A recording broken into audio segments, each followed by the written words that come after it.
আসসালামু আলাইকুম ওরহমতুল্লাহি ওবরাকাতুহু। কুরবানি মানেই আত্মত্যাগ। কুরবানি মানেই বড় জিনিসকে পেয়ে ছোট জিনিসকে কুরবানি করে দেওয়া।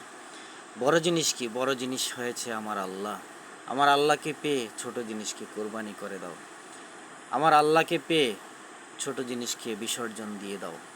যেমনভাবে আমাদের জাতির পিতা ইব্রাহিম নবী আল্লাহকে পেয়ে নিজের সন্তানকে কোরবানি করে দিয়েছে, বড়টাকে পেয়ে ছোটকে কোরবানি দিয়েছে।